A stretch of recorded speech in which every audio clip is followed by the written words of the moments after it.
So, serious atmosphere. I'm here with Shoshana Rosenberg and Sage, and they're the two musicians behind Temporary Autonomous Zion and the next album, which is coming out on Tone List this Friday, which is July 27. Sage is the singer / subject of possession, and Shoshana is the electronics performer playing the Trogotronics 665 and 666. Is that? Yeah, that's it. And they're both very active musicians in the Australian scene generally, and with some close connection to Perth. So Sage was a performer, has been a performer that was living in Perth up until very, very recently, where she migrated to Melbourne and is now blessing that city with her amazing sounds. And Shoshana was based in Perth when Tone List started, I think, and then moved to Adelaide and now is back in Perth. So lots of that. So that's good. And I'm Justin, but you don't need to know about me. So I'm going to ask so many questions about you. It's going to be great. So maybe I think the first thing I was going to ask is just some kind of biographical information, maybe about how you two met and came to work together, and maybe the sort of little connections that are involved in that. I used to just see Sage at art shows and think that she was too cool for me. For like about a year before we actually had a conversation. Yeah. Sage is pretty cool. Sage is the best. So that was that. How did we actually meet? I think I played at the Trans Talent Show thing at Connections. That's and we right. chatted there. Yeah. I think I if we remember chatted this. before. I saw your show with Alan Lamb Oh. that I really liked. Oh yeah, that was great. Yeah. Mm-hmm. Yeah. That was my first bass clarinet show. It was awesome. So Shoshana played at the Bunker, which is a venue that I don't think it exists anymore. It was in the back of a pizza restaurant, and it was curated as part of a Chiranu music event. And Alan Lamb is a Perth-based sound artist who works with magnets and wires. And Shosh was doing an opening set, which was beautiful. So I guess we sort of Sage did the coolest and weirdest thing by and large at that showcase, and I chatted to her, and then it just sort of developed from there. I think we must have bumped into each other at either at an improv workshop or something along those lines. Yeah, I'd started going to the improv workshops, and I think you'd stopped a bit before they started coming again soon after that. Yeah. And then from there, we've just been talking about doing this thing, this project, for probably at least a year or two before we actually decided to just properly sort of do it. We played a couple of shows in Adelaide, of all Oh, places. that's right. Yeah. We played in Perth as well. We played one show in Perth under the old band name. Yeah. Was Testicular Atrophy. Yeah. Did you play together in any other projects? I actually can't remember before that. I don't know. I think we definitely played in like Improv workshops. groups. improv Yeah. kind of Stuff. situations. Yeah. Yeah. But this is the first time that we've actually come together and tried to make a cohesive project rather than, improvising with other people when improvisation is sort of happening. Mm-hmm. Cool. Great. So I wanted to ask, because you've billed the album as harsh femme ritual noise, and it's fairly obvious that it kind of sits in the noise aesthetic, at least on a surface level. But the choice of those three particular adjectives I'm interested in, because like there could be a whole bunch of other ones that you could use there as well. Like, obviously in the title there's connections to like anarchism, or what else? Like, the connection to Donna Haraway, the post-humanities, or whatever you want to call that, whatever she calls that, and that kind of thing. So I was quite interested in the use of those particular three at the exclusion of all the other ones that could have been possible. So like, why harsh, why femme, why ritual, and why not trans or queer, which I know you have used trans before in some bios. So yeah, that's the question. Well, I guess ritual was a big part of what we wanted to explore. Because we're both interested in ritual in our solo music practices and, you know, sort of spiritual practices. I wanted to do something musically with noise that was ritual. And then, we both at least sometimes identify as femme. And I think noise by femme people to me is much more interesting because like men's voices are really loud in our society already, so like dudes playing loud music like is sometimes really great, but it's less interesting off the bat. Right.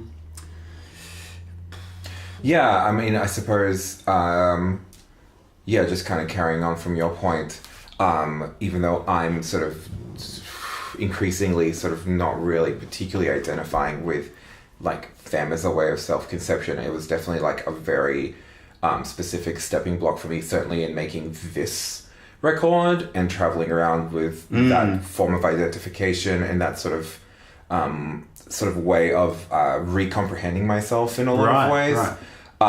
So it's a very interesting thing. I would probably describe this record as like a harsh femme like ritual noise record, because I think in a lot of ways that was also maybe what Sage and I were most kind of convergent upon in terms of what we were both getting from the project, what we were both getting from the sounds that we were making, but also maybe what we were both sort of exploring at that sort of point in time.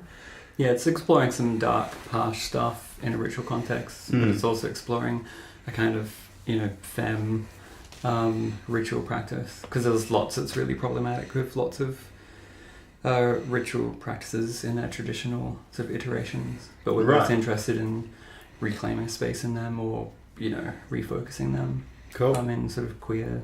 Yeah, and it's sort of, I suppose it's probably the most didactically sort of obvious way of stepping away from masculinity, which is so often sort of the default, particularly for noise. Yeah. But also, like Sage was sort of insinuating, also for ritual, there's such a westernized, like kind of masculine lens on all these sounds, but also all these sort of conceptions of spirituality and esotericism and all that sort of stuff, that I guess putting a label down that like specifically pushes out of that and pushes into other sort of territory, and recognizing the feminine, recognizing the other, recognizing the way in which they converge, and recognizing the sort of intensity with which they can converge, and the sort of significant and like maybe even overwhelming feelings that they can produce, or that sort of nexus can produce. Wow. Okay. I think that's really important for this record. That's great. I want to ask a bit more about, so remind me if I forget, about this, the masculinity of the ritual tradition, because that's something I don't know too much about. But before that, I did still want to pick at this adjective harsh in particular. I'm curious, because I suppose there's lots of subgenres of noise, and like the harsh noise genre is like almost a meme in a way as well, which is not to say that that touches this album, unless you wanted to. But I'm just curious about that word in particular. I suppose, I mean, so for me, I've been making what I would classify as harsh noise for probably about a decade now. Actually, probably closer to 12 years that I've been doing improvised noise, but that in my mind I always perceive to be harsh noise, to be wall of noise, that sort of end of things. And again, much in the same way that we're sort of talking about breaking that boundary of masculinizing of ritual and that kind of stuff, there is also noise music, and particularly harsh noise music. You're right, it is it's a meme. One of my favorite noise artists, Straight Panic, has released the Harsh Noise Bingo t-shirt, which has chains, suitcase, white man, all the sort of tropes. So there are a lot of tropes, and all of those tropes arguably are masculine, of like intensely masculine of center. So I guess by, again, attaching femininity, attaching femness really directly to harshness, and actually also suggesting that there is harshness in femininity, and that femininity is not just soft, malleable, you know, passive, receptive, Yeah. violatable, you know, yeah. nice, pleasant. Yeah. Sugar, spice. Yeah, it could be harsh and brutal as well. Yeah. Yeah. And this album can be nice and pleasant as well too, in a way. If you say so. It's all very complex.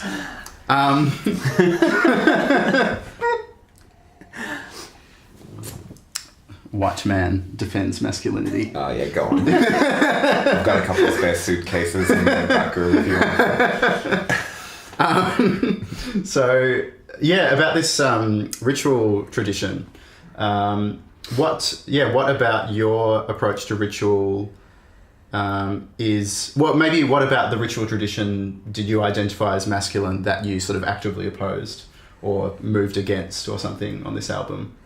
Well, there's lots of different ritual traditions that are riddled with, you know, patriarchy and like masculinity and stuff. So I'm a chaos magician, amongst other things, and a lot of the, you know, core kind of Western occultism stuff is pretty dude heavy. Privileged white dudes like asserting their will in the world, and it just reads a lot like privileged male hedonism to me, and it's not much engagement with the sort of politics of it in some iterations of it, and so to me, I was responding pretty directly to that because that's kind of sort of the tradition I read myself in. Yeah. So your engagement with kind of dada ritual or ritual without intent, that's the kind of breaking out of that space in a way, or one of those. Yeah. So it's exploring more, exploratory, improvised ritual thing rather than it being outcomes based and results orientated. You know, so it's less formulaic and more collaborative. Like my sort of possession sort of workings I see as informed by, you know, like feminist and anarchist politics. So it's like mutual aid and solidarity. What can we learn from each other, rather than like summoning a demon and forcing them to do something so that you get the money to whatever. So that's the sort of most prominent ritual tradition that I've been sort of navigating against. And what was your approach on these tracks in the recording in terms of possession? Did you have a particular entity in mind? No, I've been working for a while on this kind of dada magic thing. Where it's a sort of open invitation to who or whatever wants to speak through me. And it feels like a continuation of other things I've done. I guess a big turning point for me was moving away from sort of formulaic results orientated magic to inviting some archetype or god or spirit in and allowing things to unfold and explore. So it's collaborative and open-ended and exploratory and about exploring the potentials of consciousness and all that kind of stuff. Sounds great. But then just sort of extending that a bit to being in a trance state or being open, just having be an open invitation to anything that wants to manifest. Whether that's, you know, different parts of my subconscious, or different entities that might be hanging around, or different archetypes or entities or spirits I've worked with before that might come to the fore. Cool. Does your do you have a ritual involvement in the album as well, Josh? I would say so. I think mine is maybe in some ways maybe a bit less clearly attached to particular traditions, but I definitely have a particular framework of feeling this stuff, and it's something that I'm still developing. But essentially, my sort of, you know, as far as my background, and particularly when I look at the stuff that I did when I was really young, I was just really angry and noise was just this thing. It was just this like vicious thing inside me that needed to sort of come out and destroy everyone, but also destroy me in the process.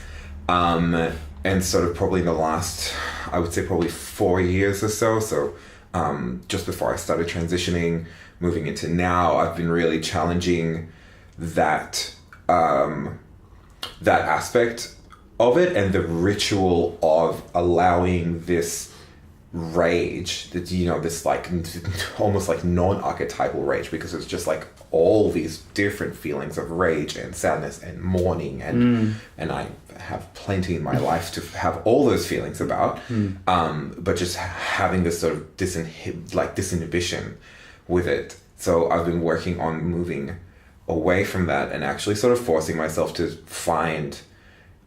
utilize noise as actually a way for me to find a stillness in the middle of it.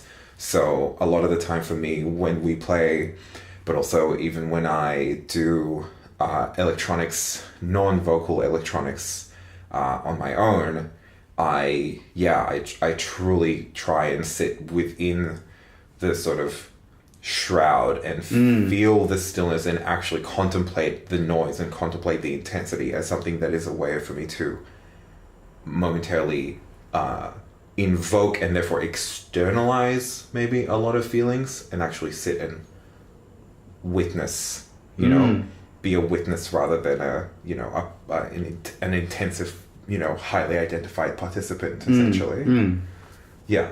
Cool. That kind of that segues into another question that I wanted to ask, which is about the connection of this album or this approach or way, this project maybe, to your other projects. For example, your earlier album on Tone List, which is it explores quietude and vulnerability much more overtly, I suppose, than this. And Sage, your album on Tone List is similarly hectic.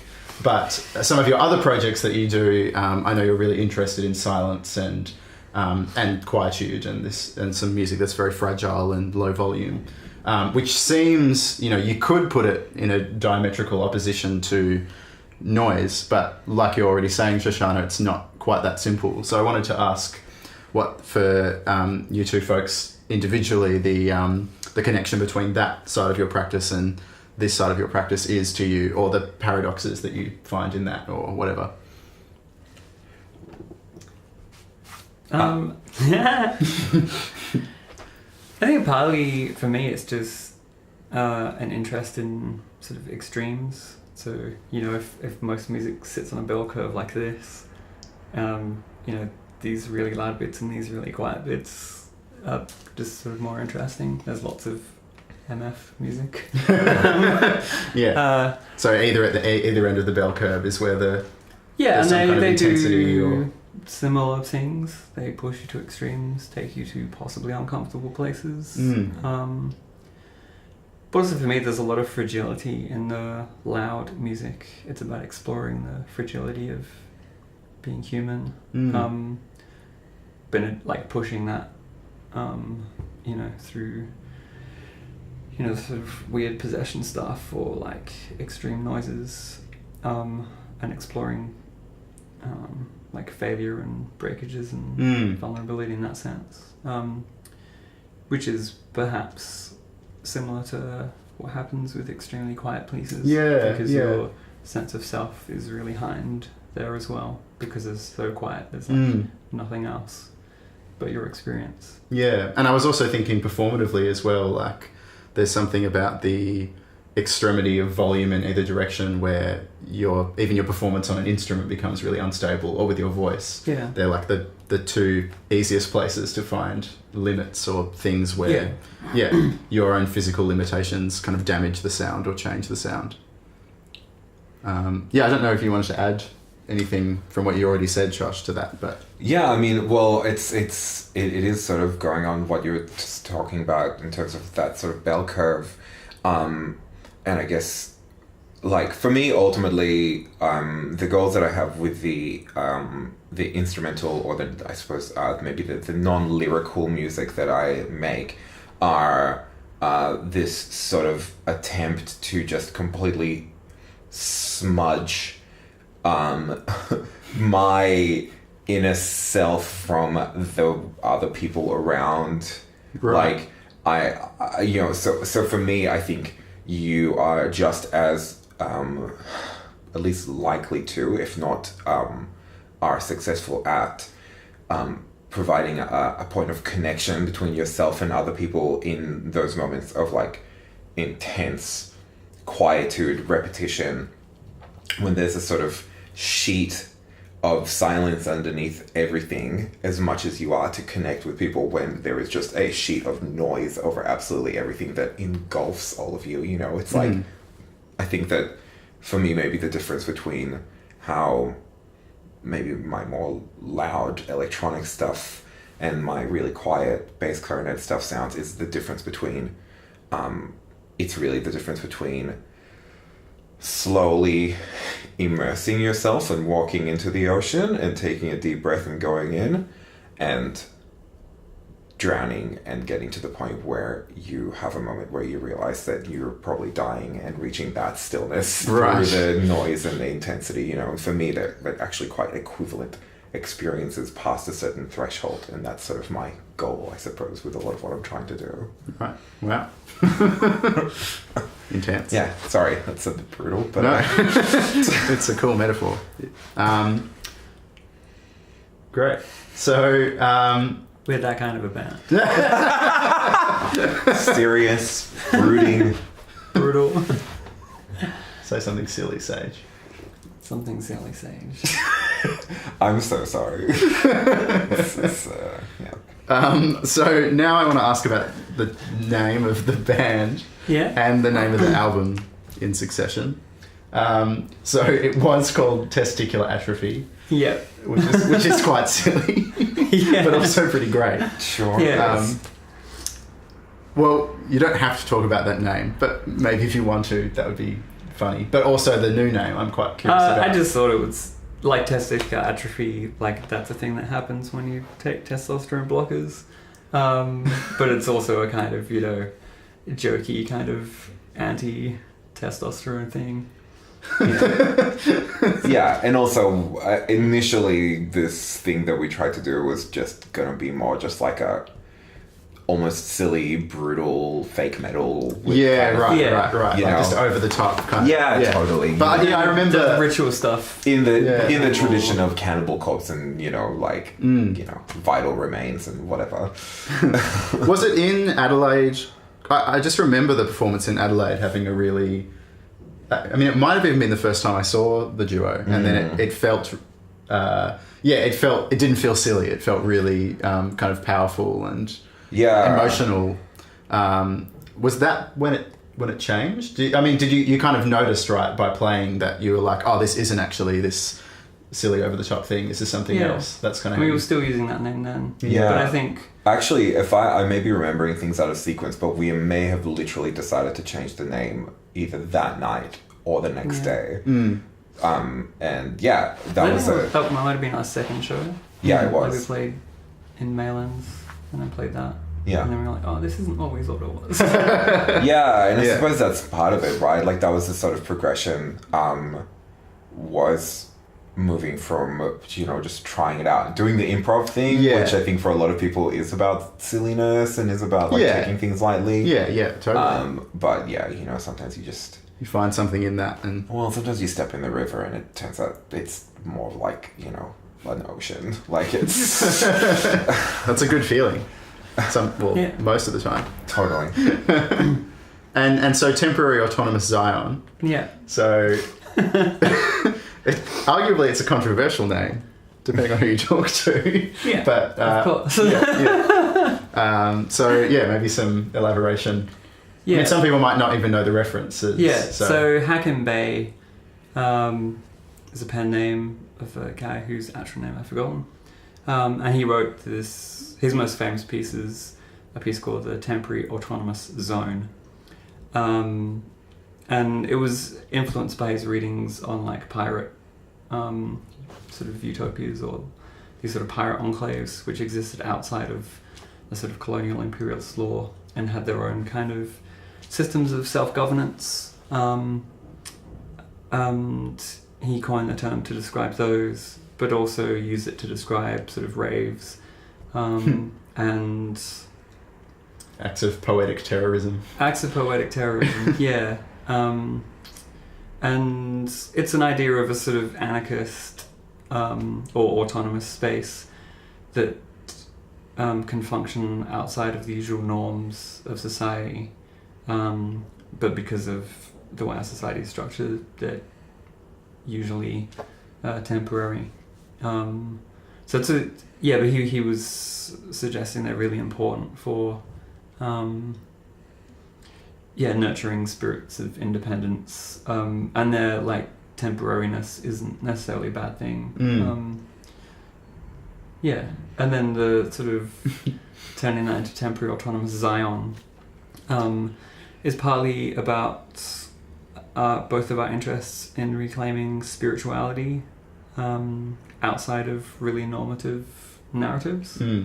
So Hakim Bey was also a sort of Sufi mystic, as well as this sort of important anarchist theorist. And some anarchists are really anti-religion and anti-spirituality, which I think is a bit silly, or just limits what's possible in a human life.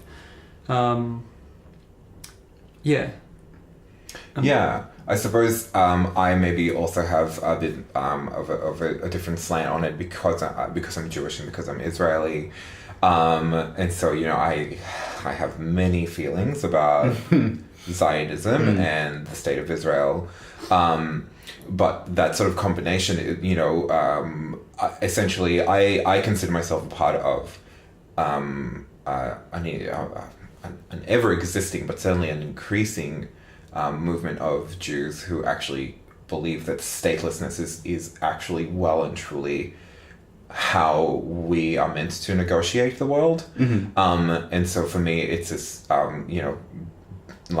beautiful thing of recognizing that everything is temporary. States are temporary, nations are temporary.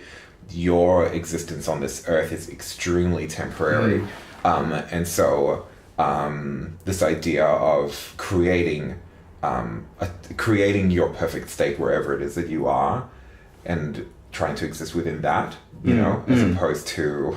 And the music's kind of like that too, in a way, right? Immersing sure. yourself in this space, and So it's sort of investment in the idea of mysticism, like a direct experience of God or the absolute or spirituality, however you want to frame it, rather than ascribing to some sort of religious ideology and upholding a church or a state or whatever. So it's about that sort of delineation of, or it's a sort of negotiation of that delineation of the sort of boundaries of yourself as realistically the only boundaries that you are ever guaranteed to have in any capacity. Right. And is that part of what links it to this idea of making kin in the kind of... That comes from Donna Haraway, is that correct? Yes, that comes from Donna Haraway. You should probably speak to that a little bit more than me. But I suppose... again, so, one kind of perspective on this concept of making kin is certainly around that sort of, once you have found some liberation, at least from a lot of confining sort of norms, confining structures, and, whether that is states, like nation states, or whether it is families, biological families and things like that. So it's about that sort of creation of self, but also that creation of others in the world, and how we each contribute to the creation of ourselves and others in the world. So I think that was a kind of, for me at least, a fundamental aspect of making this record. Could you, Sage, before you keep going, could you maybe just elaborate on this Haraway concept? Yeah, so she wrote a book last year, I think. 2 years ago, right? 2 years Staying ago. with the Trouble? Staying with the Trouble, Making Kin in the Cthulhu scene. And she's interested in a feminism that's not so anthropocentric, so that takes into account the existence of other species and seeks to recognize them as a kin. And the staying with the trouble bit of the title is about recognizing that it's going to be a bumpy ride, and that there are no easy solutions, and actually sitting with that discomfort and not necessarily looking for perfect solutions to things, but really acknowledging the messiness and interconnectedness of the world and how hard it is to proceed ethically. And this is a deep bit.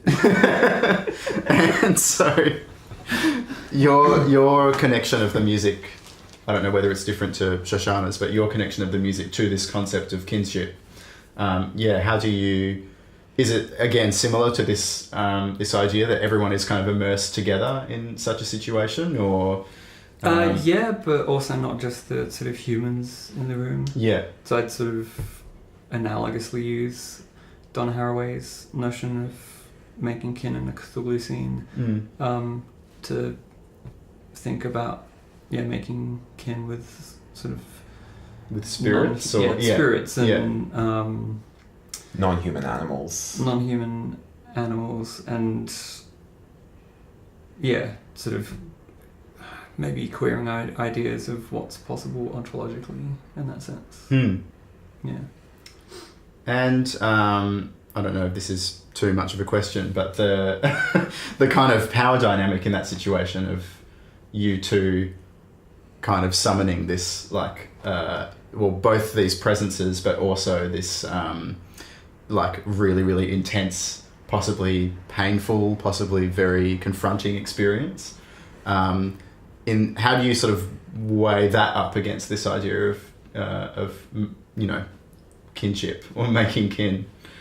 I mean, the sort of politics or ethics of being a performer on a stage, with a platform. They're kind of there already, in a way. Yeah, which doesn't excuse to them, not talk about it.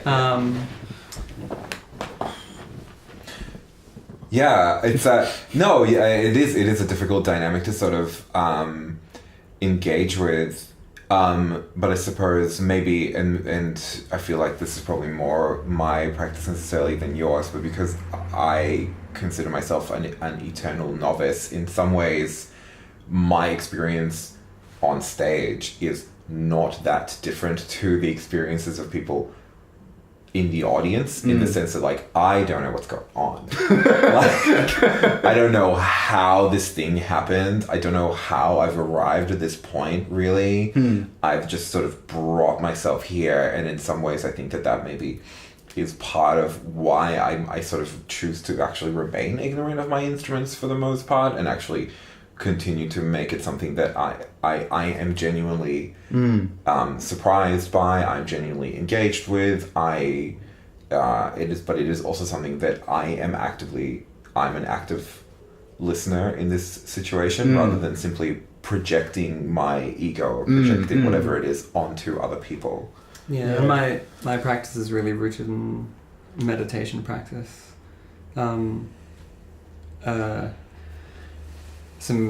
My meditation practice is just paying attention to physical sensations or thoughts or emotions that arise, and sort of witnessing them and recognizing that my consciousness or myself is not the same as those. It's this sort of content-free, just consciousness. And because of the history of this body and its interactions, various things happen. And I guess with the channeling possession stuff as well, that, it's not the sort of ego self sage that's doing things on stage. It's Sage a sort doing of things on consciousness. stage. Sage on sage. Yeah. Coming to you soon. It's this consciousness witnessing, this narrative attached to Sage unfolding, but also attached to other entities that are manifesting as well. Yeah, in so many ways, I think this project is actually really intensely oriented towards an obliteration of self. Fantastic. That's Well, I might phrase that slightly as like seeing through the illusory nature of self. and that's With the really The help of Corin's and that's why we're the odd couple of Yeah. trans, noise, really. That's the hodge and podge. That's the hodge. It is the hodge and the podge and the podge and the hodge. Hilarious. So, wow, great. What next? Very boring question, but do you see anything already emerging for that is a change in approach or a change in aesthetic or questions that have arisen that you need to find more questions in? I'm gonna explore more of the sort of visual presentation of the project Mm. because it really suits some kind of Ritual garb, I guess. So. yeah. Wow, We just haven't had the time to do that yet. So that's a thing. great. On my end is a lot more pragmatic in that I'm getting to the point where I'm starting to understand how my electronics work. So I'm literally planning to find a way to put a stick in the spokes of that somehow. So whether that means that I actually change my rig completely, Yeah. or add to it, or I need to find ways where I continue to be completely befuddled by what's going on stage. Wow. So that's that sort of end of things. But yeah, and also I think this recording was made at a very particular point in time for us, but I think that in some ways, and maybe this is what was quite special about it, we didn't speak about it beforehand, really. We just rocked up and did it. It was just recorded in a house, right? It was recorded in Filth Goddess's house. Yeah. But and so there was a lot of there was probably a lot more rawness and a lot more of, in some ways, maybe maybe a really shadowy understanding of what we were sort of intending for, and that's really great. But I feel like on the next record, it's probably going to be something that is planned out a lot more. Yeah. I think, and I think that will probably include the artwork, but it will probably also include what performances look like. It will definitely include what sort of visuals look like in a more general sense, but it will probably also include how it is that we maybe negotiate interacting with each other in this really actually quite unique and really intense way. I suppose because you have two contrasting ritual practices in one space, there's so much potential for different ways of understanding how that relationship works. Yeah, so I think thinking about the presentation and framing of it. It kind of automatically lead to other places anyway. Yeah, in a way. definitely. Yeah. Fantastic. Yeah. I think it's going to be something that's going to continue to evolve, and I think that's maybe the magic and the fundamental issue of improvisation is that I just hope that that's something that actually comes out in what we sort of do, but at the same time you've just got to let Eris deal with it and take it away. Yeah. Beautiful. Is there anything else that you wanted to say? Or any issues that I didn't touch on? I feel like I've asked the things that I wanted to ask. There's no audience to ask questions. And there unfortunately. isn't. Unless we just sit in stillness for a moment and see if any questions come up for us. Yeah, great. I think that's...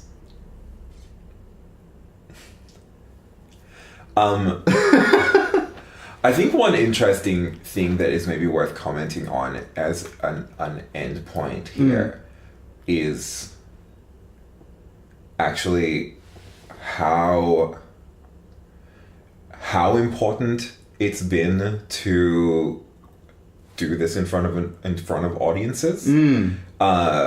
Particularly for me, a lot of the time I've made records at home and I've put them out and then maybe twice a year someone will take a punt on me and will get me to do something, and it's, you know, variations on a theme in some capacity. So I think this is one of those moments, or one of these kind of projects where I'm finding that the audience actually plays an incredibly crucial role. I had this moment the last time that we played a few weeks ago, and I just looked. We were in the middle of it, and I looked up, and all of these people were sitting on the floor. No one moved. No one was talking to anyone else. Everyone was just in complete silence. And it was just this, like, a surreal, harsh noise ritual version of being, like, a DJ at Ibiza or something. Like, but, you know, it was just this, like, oh, whoa, I'm really, whatever's happening here is, like, not just inside me. It's like this expansive and expanding sort of field. And I think that that's something that's maybe more important, at least for me, in this project than any other project that I've really done.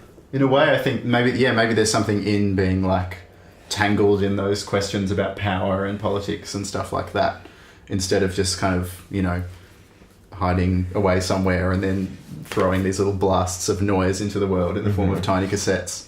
It kind of needs to be this shared experience. Totally. Yeah. That said, I always have my eyes closed and I'm just like immersed in this stuff. But it feels like a vulnerable, expressive kind of introspection. I generally do as well, but this was a very rare moment for me, but it was kind of like opening your eyes when you're kissing someone and you're like, oh, this person's really enjoying this. Great. Now I can go back into also really enjoying this. I don't think we've ever played without an audience. Yeah, because even the recording... Even the recording, Tess and Vanessa were there. And they were sitting it out through the whole thing, right? Yeah. Yeah. Great. So, you know, it is a perpetual aspect, you know, this expanding field of blurriness. Cool. Well, thanks for chatting. Thanks for asking us questions. I'll just spending some time. I'll get the little one. This is the tape. That's gonna be so blurry. Whoa. And you can get it on the Tonelist Bandcamp, which is tonelist.bandcamp.com. And you can see what it looks like if you're only listening as well there. So, thanks so much, Sage, and thanks so much, Shoshana, and do listen to the album. It's very intense, as I know, based on how many times I had to sit through it to master it. I'm sorry about that. I'm sorry. Do you need a hug about this? No, it was great. It was a very pleasant experience. Sorry, it was a horrible and immersive but enlightening experience. Nice.